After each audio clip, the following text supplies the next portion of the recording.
ನಮಸ್ತೆ ನನ್ನ ಆತ್ಮೀಯರೇ, ಖುಷಿಯಿಂದ ಹೊಸ ಕಲಿಕೆಗೆ ತಮಗೆಲ್ಲರಿಗೂ ಸ್ವಾಗತ. ನಾನು ಇವತ್ತಿನ ವಿಡಿಯೋದಲ್ಲಿ ಪ್ರತಿಯೊಬ್ಬರು ತುಂಬಾ ಫೇವ್ರೇಟ್ ಆಗಿರುವಂತಹ ಗೋಬಿ ಮಂಚೂರಿ ಮನೆಯಲ್ಲಿನೇ ಸುಲಭವಾಗಿ ಅತಿ ಕಡಿಮೆ ಸಾಮಗ್ರಿಗಳನ್ನು ಉಪಯೋಗಿಸಿಕೊಂಡು ಯಾವ ರೀತಿಯಾಗಿ ಮಾಡ್ಕೊಳ್ಬಹುದು ಅನ್ನೋದನ್ನು ತುಂಬಾ ಸಿಂಪಲ್ಲಾಗಿ ತಿಳಿಸ್ಕೊಡ್ತಾ ಇದ್ದೀನಿ. ಬನ್ನಿ ಇನ್ನೇಕೆ ತಡ, ಯಾವ ರೀತಿಯಾಗಿ ಗೋಬಿ ಮಂಚೂರಿನ ಮಾಡ್ಕೊಳ್ಬಹುದು ಅನ್ನೋದನ್ನು ನೋಡ್ಕೊಳ್ಳೋಣ. ನಾನು ಮೊದಲಿಗೆ ನೀರನ್ನು ಬಿಸಿ ಮಾಡ್ಕೊಳ್ಳೋಕ್ಕೆ ಇಟ್ಕೊಂಡಿದ್ದೆ. ಬಿಸಿ ನೀರಿಗೆ 1 ಸ್ಪೂನಷ್ಟು ಉಪ್ಪನ್ನು ಹಾಕ್ಕೊಳ್ತಾ ಇದ್ದೀನಿ. ಆ ನಂತರ ಒಂದು ಚಿಟಿಕೆಯಷ್ಟು ಅರಿಶಿನ ಪುಡಿಯನ್ನು ಹಾಕ್ಕೊಳ್ಳಿ. ಇದನ್ನು ಚೆನ್ನಾಗಿ ಮಿಕ್ಸ್ ಮಾಡಿಕೊಂಡು ಆನಂತರ ಇದಕ್ಕೆ ಕಟ್ ಮಾಡ್ಕೊಂಡಿರುವಂತಹ ಗೋಬಿಯನ್ನು ಹಾಕ್ಕೊಂಡು ಮಿನಿಮಮ್ ಅಂದರೆ ಒಂದು 10 ನಿಮಿಷಗಳವರೆಗೆ ಹಾಗೆ ಇಟ್ಕೊಂಡ್ಬಿಡಿ. ಆ ನಂತರ ನಾನು ಒಂದು 2 ಸಲ ಚೆನ್ನಾಗಿ ವಾಶ್ ಮಾಡಿಕೊಂಡು ಬೇರೆ ಪಾತ್ರೆಗೆ ತೆಗಿತಾ ಇದ್ದೀನಿ. ನೋಡಿ, 10 ನಿಮಿಷ ಆದ ನಂತರ ನಾನು ಇನ್ನೊಂದು ಪಾತ್ರೆಗೆ ತೆಗೊಳ್ತಾ ಇದ್ದೀನಿ. ನೋಡಿ, ಈ ರೀತಿಯಾಗಿ ಮಾಡ್ಕೊಳ್ಳೋದ್ರಿಂದ ಈ ಗೋಬಿಯಲ್ಲಿರುವಂತಹ ಹುಳವನ್ನು ನಾನು ತೆಕ್ಕೊಳ್ಬೇಕಾಗುತ್ತೆ. ಅದಕ್ಕೋಸ್ಕರ ಉಪ್ಪು ಮತ್ತು ಅರಿಶಿನ ಪುಡಿಯನ್ನು ಬಿಸಿ ನೀರಲ್ಲಿ ಹಾಕಿ ಗೋಬಿಯನ್ನು ಹಾಕ್ಕೊಂಡ್ಬಿಡಿ. ನೋಡಿ, ಇವಾಗ ಗೋಬಿ ರೆಡಿ ಆಯಿತು. ಇದಕ್ಕೆ ನಾನು ಹಿಟ್ಟನ್ನು ಹಾಕ್ಕೊಳ್ತಾ ಇದ್ದೀನಿ. ಇದಕ್ಕೆ ಯಾವುದೇ ರೀತಿ ನಾನು ಕಾರ್ನ್ಫ್ಲೋರ್ ಹಿಟ್ಟನ್ನು ಹಾಕ್ಕೊಳ್ತಾ ಇಲ್ಲ. ಕಾರ್ನ್ಫ್ಲೋರ್ ಹಿಟ್ಟಿನ ಬದಲಾಗಿ ನಾನು ಕಡಲೆ ಹಿಟ್ಟನ್ನು ಉಪಯೋಗಿಸ್ಕೊಳ್ತಾ ಇದ್ದೀನಿ. ನೋಡಿ, ನಿಮ್ಮ ಮನೇಲಿ ಎಷ್ಟು ಜನ ಇರ್ತೀರೋ ಅದಕ್ಕೆ ಅನುಗುಣವಾಗಿ ನೀವು ಮಾಡ್ಕೊಳ್ಬೇಕಾಗುತ್ತೆ. ನಾನು ಒಂದು 2 ಕಪ್ಪಷ್ಟು ಕಡಲೆ ಹಿಟ್ಟನ್ನು ಹಾಕ್ಕೊಳ್ತಾ ಇದ್ದೀನಿ. ಕಡಲೆ ಹಿಟ್ಟು ಜಾಸ್ತಿ ಹಾಕ್ಕೊಳ್ಳೋಕೆ ಹೋಗಬೇಡಿ. ಜಸ್ಟ್ ಗೋಬಿಗೆ ಹಿಟ್ಟನ್ನು ಅಂಟ್ಕೊಳ್ಬೇಕು ಅಷ್ಟೇ, ಮತ್ತು ಜಾಸ್ತಿ ಹಾಕ್ಕೊಳ್ಳೋಕೆ ಹೋಗಬೇಡಿ. ಬಜ್ಜಿ ರೀತಿ ಆಗಿಬಿಡುತ್ತೆ, ಅಂದರೆ ಪಕೋಡ ರೀತಿ ಆಗಿಬಿಡುತ್ತೆ. ಅದಕ್ಕೋಸ್ಕರ ಆ ನಂತರ ಒಂದು ಅರ್ಧ ಸ್ಪೂನಷ್ಟು ಜೀರಿಗೆಯನ್ನು ಕೈಯಿಂದ ಉಜ್ಜಿ ಹಾಕ್ಕೊಳ್ಳಿ. ನೋಡಿ, ಕಾರ್ನ್ಫ್ಲೋರ್ ಹಿಟ್ಟಿನಿಂದ ಜಾಸ್ತಿ ಗೋಬಿ ಮಾಡ್ಕೊಳ್ತಾರೆ. ನಾನು ಇವತ್ತಿನ ವಿಡಿಯೋದಲ್ಲಿ ಕಡಲೆ ಹಿಟ್ಟಿನಿಂದ ಯಾವ ರೀತಿಯಾಗಿ ಗೋಬಿ ಮಾಡ್ಕೊಳ್ಬೋದು ಅನ್ನೋದನ್ನು ನಿಮ್ಮೆಲ್ಲರಿಗೂ ತಿಳಿಸ್ಕೊಡ್ತಾ ಇದ್ದೀನಿ. ಆ ನಂತರ 1 ಸ್ಪೂನಿನಷ್ಟು ಅಜ್ವೈನನ್ನು ತೆಗೆದುಕೊಳ್ಳಿ, ಅದನ್ನು ಕೈಯಿಂದ ಉಜ್ಜಿ ಹಾಕ್ಕೊಳ್ಳಿ. ಆ ನಂತರ 1 ಸ್ಪೂನಿನಷ್ಟು ಖಾರದ ಪುಡಿ, ಅಂದರೆ ಕೆಂಪು ಮೆಣಸಿನ್ಕಾಯಿ ಖಾರ ಏನಿರುತ್ತಲ್ವ ಅದನ್ನು ಹಾಕ್ಕೊಳ್ತಾ ಇದ್ದೀನಿ. ಯಾವುದೇ ರೀತಿ ಫುಡ್ ಕಲರ್ ಕೂಡ ನಾನು ಯೂಸ್ ಮಾಡ್ಕೊಳ್ತಾ ಇಲ್ಲ. ಆ ನಂತರ ರುಚಿಗೆ ತಕ್ಕಷ್ಟು ಉಪ್ಪನ್ನು ಹಾಕ್ಕೊಂಡು ಆ ನಂತರ ಚೆನ್ನಾಗಿ ಮಿಕ್ಸ್ ಮಾಡ್ಕೊಳ್ಬೇಕಾಗುತ್ತೆ. ಮೊದಲಿಗೆ ನೀರನ್ನು ಹಾಕ್ಕೊಳ್ಳೋಕೆ ಹೋಗಬೇಡಿ, ಹಾಗೆ ಕೈಯಿಂದ ಮಿಕ್ಸ್ ಮಾಡ್ಕೊಳ್ಳಿ. ನೋಡಿ, ನಿಮ್ಮ ಮನೆಯಲ್ಲಿ ಕಾರ್ನ್ಫ್ಲೋರ್ ಹಿಟ್ಟು ಬೇಕಂತೇನಿಲ್ಲ. ಕಾರ್ನ್ಫ್ಲೋರ್ ಹಿಟ್ಟು ಇಲ್ಲದೇ ಇದ್ರೂ ಕೂಡ ನೀವು ಗೋಬಿ ಮಾಡ್ಕೊಳ್ಬೇಕಾದ್ರೆ ಈ ರೀತಿಯಾಗಿ ಸಿಂಪಲ್ಲಾಗಿ ಕಡಲೆ ಹಿಟ್ಟನ್ನು ಯೂಸ್ ಮಾಡಿಕೊಂಡು ಗೋಬಿನ ಮನೆಯಲ್ಲೇ ಮಾಡ್ಕೊಳ್ಬಹುದು. ಯಾವುದೇ ಇಂಗ್ರೀಡಿಯೆಂಟ್ಸ್ ಇಲ್ಲ ಅಂಥೇಳಿ ಹಾಗೆ ಕೊಡೋದಕ್ಕಿಂತ ಇದ್ದಿರುವಂತಹ ಇಂಗ್ರೀಡಿಯೆಂಟ್ಸನ್ನು ಬಳಸ್ಕೊಂಡು ಸಿಂಪಲ್ಲಾಗಿ ನಮಗೆ ಇಷ್ಟವಾದ ರೆಸಿಪಿನ ಮಾಡಿಕೊಂಡ್ರೆ ಎಷ್ಟೊಂದು ಚೆನ್ನಾಗಿರುತ್ತಲ್ವ. ನೋಡಿ, ಈ ರೀತಿಯಾಗಿ ಚೆನ್ನಾಗಿ ಎಲ್ಲವನ್ನು ಮಿಕ್ಸ್ ಮಾಡ್ಕೊಳ್ಳಿ. ನೋಡಿ, ಗೋಬಿಗೆ ಚೆನ್ನಾಗಿ ಹಿಟ್ಟು ಅಂಟ್ಕೊಂಡ್ರೆ ಸಾಕು. ನೋಡಿ, ನಿಮಗೆ ಕಾಣಿಸ್ತಾ ಇರ್ಬೋದು ಯಾವ ರೀತಿಯಾಗಿ ಮಿಕ್ಸ್ ಮಾಡ್ಕೊಳ್ತಾ. ಜಸ್ಟ್ ನೀರನ್ನು ಕೈಯಿಂದ ಚಿಮ್ಕಿಸ್ಕೊಂಡು ಆ ನಂತರ ಕಲಿಸ್ಕೊಳ್ಳಿ. ಮತ್ತು ಒಂದು ಸ್ವಲ್ಪ ಗಟ್ಟಿ ಅನಿಸಿದ್ರೆ ಮತ್ತೆ ನೀರನ್ನು ಚಿಮ್ಕಿಸಿ ಕಲಿಸ್ಕೊಳ್ಳಿ. ನೋಡಿ, ಹಿಟ್ಟಿಟ್ಟಾಗಿ ಇರಬಾರ್ದು, ಚೆನ್ನಾಗಿ ಕಲಿಸ್ಕೊಳ್ಬೇಕು. ನೋಡಿ, ನಿಮಗೆ ಕಾಣಿಸ್ತಾ ಇರ್ಬೋದು ಯಾವ ರೀತಿಯಾಗಿ ಕಲಿಸ್ಕೊಳ್ತಾ ಇದ್ದೀನಿ. ಸ್ವಲ್ಪ ಮಟ್ಟಿಗೆ ಬಿಳಿ ಬಿಳಿಯಾಗಿ ಕಾಣಿಸ್ತಾ ಇದ್ದರೆ ಮತ್ತೆ ಚೆನ್ನಾಗಿ ಕಲಿಸ್ಕೊಳ್ಳಿ. ಈ ಕಲಿಸಿದ ನಂತರ ಇದೇನು ನೆನೆಸಿಡ್ಬೇಕಂತೇನಿಲ್ಲ, ಹಾಗೆಯೇ ನಾವು ಕರ್ಕೊಳ್ಬಹುದು. ನಾನು ಮೊದಲಿಗೆ ಎಣ್ಣೆನ ಬಿಸಿ ಮಾಡ್ಕೊಳ್ಳೋಕೆ ಇಟ್ಕೊಂಡಿದ್ದೆ. ಎಣ್ಣೆ ಬಿಸಿ ಆದ ನಂತರ ಒಂದೊಂದಾಗಿ ಗೋಬಿನ ಬಿಟ್ಕೊಳ್ತಾ ಇದ್ದೀನಿ. ನೋಡಿ, ಇದು ಚೆನ್ನಾಗಿ ಕೆಂಪಗಾಗಿ ಕರಿಯುವವರೆಗೂ ನೀವು ಹಾಗೆ ಬಿಡಬೇಕಾಗುತ್ತೆ. ಒಂದು ಸ್ವಲ್ಪ ಡೀಪ್ ಫ್ರೈ ಅಂತ ಹೇಳ್ತಾರಲ್ವ ಆ ರೀತಿಯಾಗಿ ಮಾಡ್ಕೊಳ್ಬಹುದು. ಬೇಗನೆ ತೆಗೆಯೋಕ್ಕೆ ಹೋಗಬೇಡಿ, ನಿಮಗೆ ಕಾಣಿಸ್ಬೇಕು ಕೆಂಪಗಾಗಿ, ಆವಾಗ ಇದನ್ನು ತೆಗಿಬೇಕಾಗುತ್ತೆ. ನೋಡಿ, ಗೋಬಿನ ಚಿಕ್ಕ ಮಕ್ಕಳಿಂದ ಹಿಡಿದು ದೊಡ್ಡವರವರೆಗೂ ಎಲ್ಲರೂ ಕೂಡ ಇಷ್ಟಪಟ್ಟು ತಿಂತಾರೆ. ಆದರೆ ಮನೆಯಲ್ಲಿರುವಂತಹ ಸಾಮಗ್ರಿಗಳನ್ನು ಉಪಯೋಗಿಸ್ಕೊಂಡು ಮಾಡೋದು ತುಂಬಾ ಇಂಪಾರ್ಟೆಂಟ್ ಆಗಿರುತ್ತೆ. ನಮಗೆ ಕಾರ್ನ್ಫ್ಲೋರ್ ಹಿಟ್ಟು ಮನೆಯಲ್ಲಿ ಇರೋದಿಲ್ಲ, ಗೋಬಿ ತಿನ್ನಬೇಕಂತ ಅನಿಸಿದ್ರೆ ಏನು ಮಾಡಬೇಕು, ಈ ರೀತಿಯಾಗಿ ಕಡಲೆ ಹಿಟ್ಟನ್ನು ಉಪಯೋಗಿಸ್ಕೊಂಡು ಕೂಡ ನಾವು ಗೋಬಿನ ಮಾಡ್ಕೊಳ್ಬಹುದು. ತುಂಬಾ ಸಿಂಪಲ್ಲಾಗಿ ಮತ್ತು ತುಂಬಾ ಚೆನ್ನಾಗಿರುತ್ತೆ. ಸೇಮ್ ಗೋಬಿ ನೀವು ಬೀದಿ ಬದಿಯಲ್ಲಿ ಯಾವ ರೀತಿಯಾಗಿ ಟೇಸ್ಟ್ ಮಾಡಿರ್ತೀರಲ್ವ ಅದೇ ರೀತಿಯಾಗಿರುತ್ತೆ.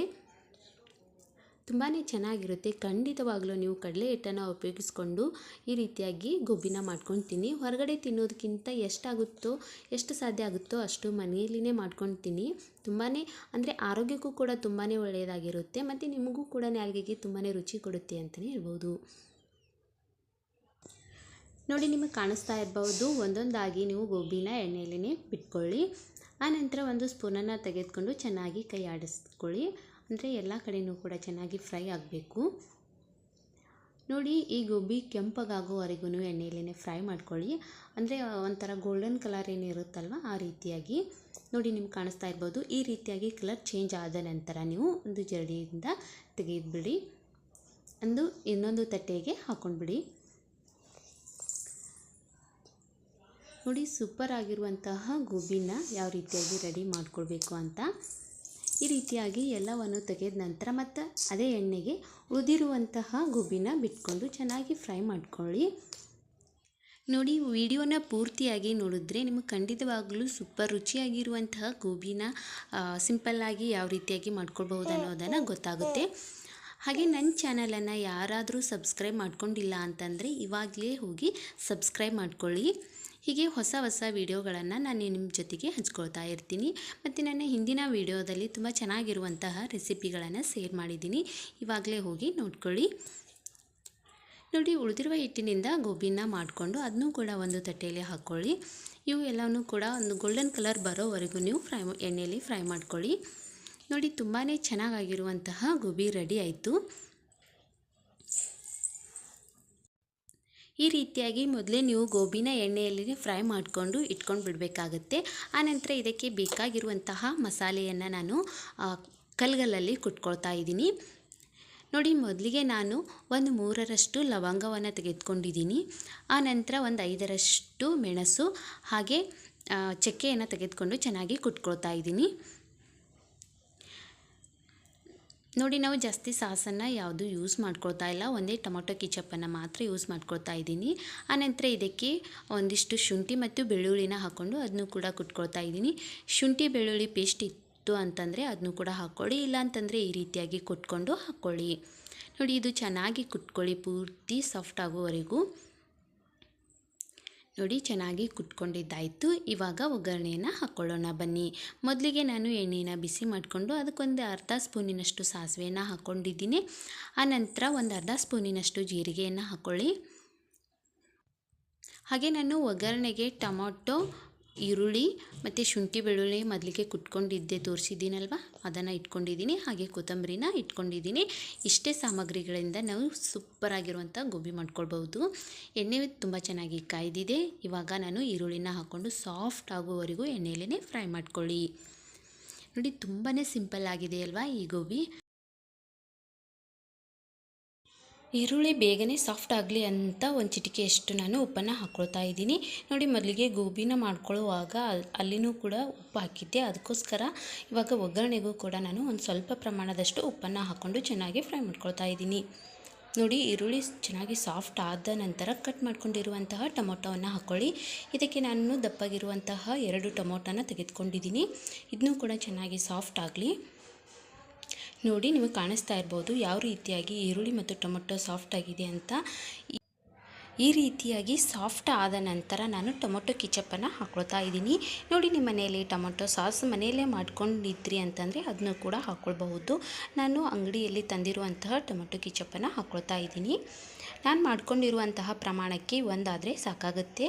ಆನಂತರ ಮೇಲ್ಗಡೆ ಹಾಕ್ಕೊಳ್ಳೋಕ್ಕೂ ಕೂಡ ಬೇಕಾಗುತ್ತಲ್ವ, ಅದಕ್ಕೋಸ್ಕರ ನೀವು 2 ಟೊಮೊಟೊ ಕೆಚಪ್ಪನ್ನು ತೆಗೆದುಕೊಂಡು ಬಂದರೆ ಸಾಕಾಗುತ್ತೆ. ನೋಡಿ ಟೊಮೊಟೊ ಕೆಚಪ್ ಹಾಕಿದ ನಂತರ ಚೆನ್ನಾಗಿ ಮಿಕ್ಸ್ ಮಾಡಿಕೊಂಡು ಮೊದಲಿಗೆ ಮಾಡ್ಕೊಂಡಿರುವಂತಹ ಗೋಬಿನ ಹಾಕ್ಕೊಂಡು ಚೆನ್ನಾಗಿ ಮಿಕ್ಸ್ ಮಾಡ್ಕೊಳ್ಬೇಕು. ನೋಡಿ ನಿಮಗೆ ಕಾಣಿಸ್ತಾ ಇರ್ಬೋದು ಯಾವ ರೀತಿಯಾಗಿ ಮಿಕ್ಸ್ ಮಾಡ್ಕೊಂಡಿದ್ದೀನಿ ಅಂತ. ಮಿಕ್ಸ್ ಮಾಡ್ಕೊಂಡ ನಂತರ ಮೇಲ್ಗಡೆ ಒಂದು ಸ್ವಲ್ಪ ಕೊತ್ತಂಬರಿನ ಹಾಕ್ಕೊಂಡು ಒಂದು ಪ್ಲೇಟ್ಗೆ ಸರ್ವ್ ಮಾಡ್ಕೊಂಡ ನಂತರ ಮೇಲ್ಗಡೆ ಸ್ವಲ್ಪ ಕೊತ್ತಂಬರಿ ಮತ್ತು ಈರುಳ್ಳಿನ ಹಾಕ್ಕೊಳ್ಳಿ.